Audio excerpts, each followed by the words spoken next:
His real name was William. His primary concern was making $1 million. Being the illest hustler that the world ever seen. He used to fuck movie stars and stick coke in his dreams. I'll corrupt the young mind at the age of 13. Nigga never had a father and his mom was a fiend. She put the pipe down, but for every year she was sober. Her son's heart simultaneously grew colder. He started hanging out, selling bags in the projects, checking the young chicks, looking for hit and run prospects. He was fascinated by material objects, but he understood money never brought respect. He built a reputation because he could hustle and steal, but got locked once and didn't hesitate to squeal. Criminals he chill with didn't think he was real. See, me and niggas like this have never been equal. I don't project my insecurities on other people. He beat up for props like addicts with pipes and needles. So he felt he had to prove to everyone he was equal. A feeble-minded young man with infinite potential. The product of a ghetto-bred capitalistic mental. Coincidentally, dropped out of school to sell weed. Dancing with the devil, smoked until his eyes would bleed. But he was sick of selling trees and gave into his greed. I gotta tell you a story that goes even deeper. So Billy started robbing niggas, anything he could do to get his respect back in the eyes of his crew. Starting fights over little shit up on the block. Stepped up to selling mothers and brothers to crack rock. Working overtime, making money for the crack spot. Hit the jackpot and wanted to move up to cocaine. Fulfilling the Scarface fantasy, locking his brain. Tired of them hood niggas, treating them insane. He wanted to be major like the cutthroats and the thugs. But when he tried to step to him, niggas showed him no love. They told him any motherfucking coward can sell drugs. Any bitch nigga with a gun can bust slugs. Any nigga with a red shirt can front like a blood. Even Puppy smoked the motherfucker up in the club. But only a real dog could stab someone till they die. Standing in front of them, staring straight into their eyes. Billy realized that these men were well guarded, and they wanted to test him before business started.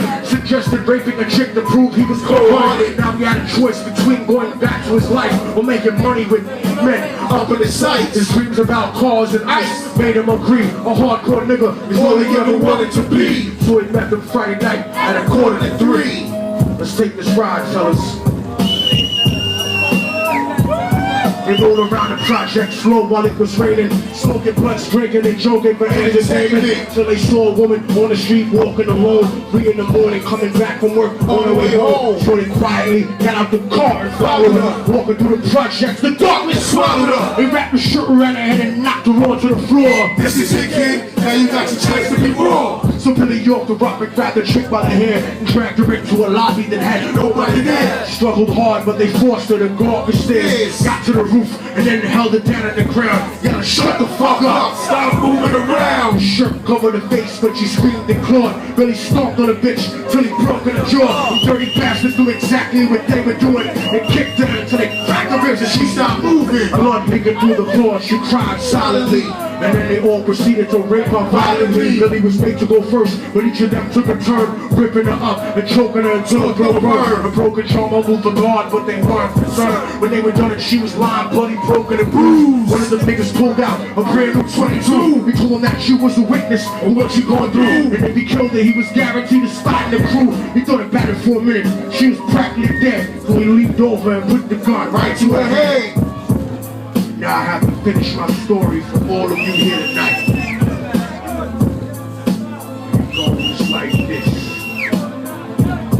Right before he pulled the trigger and ended the light, he thought about the cocaine with the platinum and ice. And he felt strong staying along with his new brothers. Cocked the gat to her head and pulled back the fur cover. But what he saw made him start to cringe and stutter, cause he was staring into the eyes of his own mother. She looked back at him and cried cause he had forsaken her. She cried more painfully and when they were raping her, his whole world stopped. He couldn't even contemplate his corruption that successfully changed his fate. And he remembered how his moms used to come home late, working hard to nothing, cause now what was he worth? He turned away from the woman that had once given him birth and cried out to the sky cause he was lonely and scared. But only the devil responded cause God wasn't there. And right then he knew what it was to be empty and cold, and so he jumped off the roof and died with no soul. They say death takes you to a better place, but I doubt it. After that they killed his mother and never spoke about it. And listen, cause the story that I'm telling is true, cause I was there with Billy Jacobs and I raped his mom too. And the devil follows me anywhere that I go. In fact, I'm sure he's standing among one of you at my shows. And every street cipher listening to Little Dog's flow